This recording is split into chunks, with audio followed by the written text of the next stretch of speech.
Hello and welcome back once again to BCU Sport TV. We are bringing the preview of Guinness Six Nations Week 2. Once again, I'm joined by Mark and Phil. Gentlemen, Wales versus Scotland after the defeat. Home team advantage when you play at Principality Stadium. Your views, Mark, first up, being a Welshman. Yeah, it's going to be a fascinating contest. We talked last week about momentum and what different momentum those two teams will have. A heavy defeat for Wales, where we weren't able to create much at all. Whereas, a fantastic Calcutta Cup win for Scotland. So Scotland are going to be going down really confident, I think. But they haven't won at the Principality Stadium for a long time. Obviously, they won 2 years ago, but that was down at Stradey Park. But even that will give them confidence. So Wales, I think, have really got to step it up this week. They've got to meet them physicality-wise. Defensively, Wales have got to be very quick off the mark, and they've got to really meet fire with fire in terms of that Scottish attack. But we've also got to create something this week as well. We didn't do that last week. We weren't able to get on the front foot. We've got to get on the front foot this week if we're going to be able to win this game. What do you think, Phil? In terms of mental fatigue or mental pressure, do you think Dan Biggar can hold it after a disappointing loss? Or I also want to ask, did he try to overdo or did he feel that captaincy burden in that Ireland game? That's a really good question. I genuinely don't know if I got an answer for that. I think that's probably better directed at him. I think he's the only one that really can know that for sure. But I think it's a good question to ask. I think, as Mark said, it's a big challenge for Scotland, and maybe this is the point where Scotland have to then now work out, are they genuine contenders, or again does it start to slip after a good game? They've just been played for years, arguably, with that lack of consistency. And I genuinely think they've now got a real chance to, if they beat Wales in Wales, suddenly they're the team with momentum. Everyone's talking about Ireland and France as maybe a championship decider or one of the biggest games of the tournament. I think Scotland are really coming out of round two, if they get another win, in a fantastic position. So I don't think Wales are going to roll over by any means. They've made a couple of changes. I think it's fantastic to see Alex Cuthbert back in the side after quite a lengthy period out for kind of performance reasons, and poor lad looked like he had the weight of the Welsh public on his shoulders for a long time, and I think he's always been at his best when he's just been allowed to go out there and play. And it also says, the guy's 6'6". It's a big arm span. He can get off the floor. He's a great athlete. I wonder if they'll just be putting a few more high balls up under the roof and seeing if he can get on a few of them. But if they unleash him in space, Rhys Sammet on the other wing, Williams at fullback, they've still got a world-class back three there. So I think it's just about getting them a little bit more ball, getting a little bit further on the front foot, and as Mark said, meeting fire with fire and putting Scotland under some pressure. It is not always about the domination, territorial advantage and penetrating the opposite territory. If you take an example, when the All Blacks given, they have the less position, but every time they get the opportunity, we know that how counter-attack strength and they scores. Scotland did that, although England had for the first 20 minutes loads of position, but they just did that. Do you think Wales also might try to feel that attacking weapon like what England did in terms of gaining territory? Or they should do something different? I think that it's all down to game management, really, and it's not only how much you have the ball for, it's very much where you have the ball and what you do with it. Wales have been quite comfortable in the last few years, sort of giving possession away, but then defending that pressure. I don't think we've got the same team that we've had over the last few years, so we have to develop a new way of playing. But for me, it's very much about playing the game in the right areas of the pitch and managing the game effectively. As Phil said, we've got Cuthbert back in on the wing, very, very different in his style of play. So we have to play to the strengths of the players that are on the field. but we have to win that battle up front in order to get the front foot ball and to be able to play with it. Otherwise, it could be another difficult afternoon for us. Mark, how much do you think Wales missed Shaun Edwards? I don't feel like that's been talked about enough, that there was again, world-class defence coach. Wales were renowned for Warren ball in terms of attack, but everyone knew the defence was just going to be outstanding. And to my mind, that seems to have been maybe one of the biggest areas that's clearly slipped, but just not been talked about in the same way as the attack. Absolutely, and I think what Shaun Edwards brought was not just his style of defence and the technical aspects of the defence, but actually the mindset that he brought with it. He was sort of revered and well respected by everybody, but he brought that mindset that we're now seeing with the French team, and that has very much changed the way that they play. So I think it's massive, Phil. I really do, and it's such a shame that he's no longer with us, because potentially, with Pivac's style that he wants to create, he probably hasn't got the defensive foundations that he needs to be able to do that, and I think Shaun Edwards could have brought that for us. So from my point of view, a massive loss to Wales. That was indeed a blessings in disguise for French. When we look at the performance, certainly their defensive work rate was phenomenal. In such a short time, he just managed to do all these things. Let's talk finally about this prediction for this weekend. I'm going to say Scotland by 10. I think it'll be close, but I still think they'll sneak it. Mark? This week, I've got to go for Wales. Again, we have to start the game well if we're going to win. But I think this is when we could just nick probably 3 points in it. So the other game is France versus Ireland. Some may say that it could be the final or the championship decider, gentlemen. That's going to be a very cracking game. It'll be a really good game. Again, last week we spoke about momentum. So you've got two teams with a lot of momentum, but two teams that were coming into the championship as two of the favourites. So this is going to be a huge game, and it's difficult to see how whoever wins this game won't go on to win the championship. So it's a really big weekend for both teams. Yeah, completely agree. How they deal with that pressure in week two, we've said previously, the only real, and it's not, I think Italy proved against France, they're not an easy game anymore. They probably won't win a game, they might cause an upset here or there, but actually France for 55, 60 minutes found that a real struggle to break them down. So I think that's good for France. I think that probably teased them up. They've maybe gone into Six Nations competitions previously slightly undercooked. And dare I say it, they are just starting to become quite consistent, which again the French have been regarded as being French. They're just not consistent, and I think as we talked about in the preview show previously, Shaun Edwards delivering that kind of defensive base has just allowed them to build everything from that. That foundation has been really, really strong, and align that with world-class attacking players. Some of the offload, some of the movement of the ball was just fantastic to see, and they are a very young side, a very gifted side, and yeah, I think this could be their year. Tad Bain and Gregory Aldred would be a great clash. We can expect some fire with fire once again. Two number 8s who performed really well in the week one. Let's have a look at these stats. Aldred made 22 carries to Tudburn's 14, and they both played over 70 minutes. And also, in terms of broken tackles, Gregory Aldred once again wins 3-1, and tackles made 11-5, which is outstanding stats. Yeah, both really influential players. Aldred has been very consistent at doing that for France over the last couple of years, and he's turning into one of their most influential players in my eyes.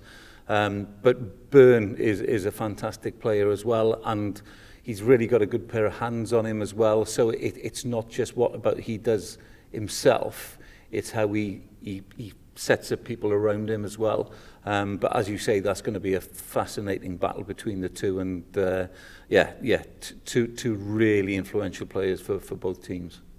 I think actually what you probably want to look at is what isn't on the stat sheet. Like, what are they doing that's unseen? So to my mind, the back row is renowned for that. Is just how much work happens, how many breakdowns are they in, how are they getting over the ball and kind of dictating the tempo and doing those types of stuff. And as you said, carries are important. I think both of those guys are pretty key in getting their team on the front foot. But it's definitely a lot around the unseen stuff, and those individual matchups become fascinating for that. And sometimes you just want that player cam option just to be able to sit and watch those two. You don't really want to be watching the ball too much. You can actually just get stuck into what they're doing to each other, and I'm sure there'll be plenty of kind of niggle and stuff going on. Talking about the backs, Gavin Villiers had a fairy tale finish with his hat-trick. It was fascinating to watch him play, and with him along with Mark Hansen, the Irish, another debutant for Ireland, who became the player of the match in week 1. So again, those two will be another huge contest. Yeah, and both, as you say, had a dream start. Villiers, obviously with his 3 tries, probably had the better dream, but Mark Hansen was very, very influential in that Welsh game. His pass to Bundyaki for the first Ireland try showed that he's not just about running, he actually has the vision as well. And I think as a world-class winger, that's what you need, is be able to see what's in front of you and read the game appropriately. He's got more to his game than just his ability to run. But both looked very, very dangerous when they had the ball on Saturday. So it'll be interesting to see which of them gets most ball this coming Saturday, and I think that's where the battle will lie, really, is who can get their hands on the ball and then what they can do with it when they have it. And I definitely think that's the key point. As the ante goes up, as the pressure comes on, actually the game becomes a little bit tighter. Like we were probably lucky in some ways as fans to see as much running rugby as we did at the weekend. The weather wasn't quite as bad as many maybe expected it to be, and I do wonder now. They both had dream starts, as you say, but actually what's the impact of maybe the slight change in tactics, maybe the game's becoming a little bit tighter, a little bit more forward dominated, slightly less risk. France, they probably still want to throw it around, and we know that's when they're at their best. So let's hope the pressure and the expectation doesn't alter the game plan from either team too much, but the risk is actually they just see a lot less ball. Of course, their star player, the World Player of the Year, Antoine Dupont, captain, but we didn't see much spark from him because he just after the injury, because his combination with Roman Antamak always going to be like intense in terms of managing everything in terms of their position. Yeah, and I mean, probably the Player of the Year worldwide last year, and really influential, I think. But some of the work that he did in defence last week, I think France had him as a bit of a floating defender, and some of the work he did in those terms was tremendous, just in terms of keeping Italy on the back foot. And as Phil said earlier, Italy looked fairly good for that first 60 minutes, as they quite often do. But it's those little changes then that when you put on the back foot, it makes it that little bit harder. And that's what I think France did really well. But Dupont, as he gets over that injury a little bit more, as he finds his way through the tournament, I think will just get better and better. Finally, prediction for this game? I need to think about that. I'm going to say France by 4. I'm going to go France as well. I'm going to say a little bit more than that. With the French ground behind them, which they are more now, because they're often quite fickle, I'm going to go for France by 10. Wow, France by 10. So maybe Johnny Sexton is not playing due to injury, so it could also be an advantage for France in terms of leadership concern. We'll be back with England vs Italy. Stay tuned. So the final preview for the week 2 of Guinness Six Nations Italy versus England, how it's going to be at Rome? Yeah, I think after the result they had last week, England will be actually looking forward to going out to Italy. I think it's the perfect game for them after that game up in Scotland, so that they can really put some of the things right that they probably didn't quite get there on Saturday. So I can't see anything else apart from a fairly decent England win on Sunday. Even. Yeah, I think it's telling that England are the only side Italy haven't beaten. They've caused upsets against everybody else, but they just don't seem to be able to get over that line. And as much as they have probably got Italy have got a degree better, I think England will be absolute backs to the wall, because you never want to be the first side that loses to Italy in the Six Nations, number one, and secondly they need to kickstart the campaign now and again build that momentum looking at the rest of the weeks moving forward. So I can't see past an England win. I think the fact that Joe Launchbury might come back in would be massive for England, and that's not to say that Ezekwe did a bad job, but I just rate Launchbury. I think he does a huge amount of work. He's a great carrier, he's a good handler of the ball, brings a lot of leadership, and I think England will be just ticking over. Again, expect Marcus Smith to start, expect him to pull the strings. A couple of other changes potentially in terms of rotation. Was the balance in the centres right? They're still looking for that kind of solution to the Tuolangi question, and who steps in at 12 and actually gets them over the gain line. So I think they'll find some answers, and I don't think it'll be as easy as many would think, but I definitely see them winning reasonably comfortably. And I agree with you what you say about Launchbury, Phil, because I think it's not only what he brings as a player, but we talked quite a bit last week about the leadership of Tom Curry, and I think actually Curry didn't do a bad job, in very difficult circumstances last week. But having other players like Launchbury sort of come back into the team who are leaders will just make Tom Curry's job a lot easier as well. So as you say, Ezekwe did very well, but actually having somebody of the stature of Launchbury coming back in will really help push that forward, won't it? And I think it gives England another carry option. I wouldn't be surprised to see Don Brandt maybe start at 8. And I think just about getting England on that front foot a little bit more effectively, a little bit quicker ball, just to get the backs moving, a little bit more fluid in the same way they were in the autumn, to be honest. So he definitely brings that in absolute bucket loads. We didn't see much of a spark from Sam Simmonds at number 8, and also the centre combination Daly did execute in terms of his educated left book with his territorial kicks and some decision making, but he is the one who considered the final 84th minute turnover where he was isolated. How is the combination? Do you think there should be a change in terms of centre combination? I think it's always a difficult one, isn't it? Because what you want from a team is for these different units to have time together to play. I don't think Eddie Jones will change too much, because I think this is a game that they will be targeting to win without a doubt. So it's how he sees this going on to the other games, I think, which will make those decisions for him. It is very much about getting those balances right within the teams, and sometimes you can't see that until they are in these pressured situations. I don't think he'll make too many changes, but it'll be interesting then to see how those different sort of combinations go during this game.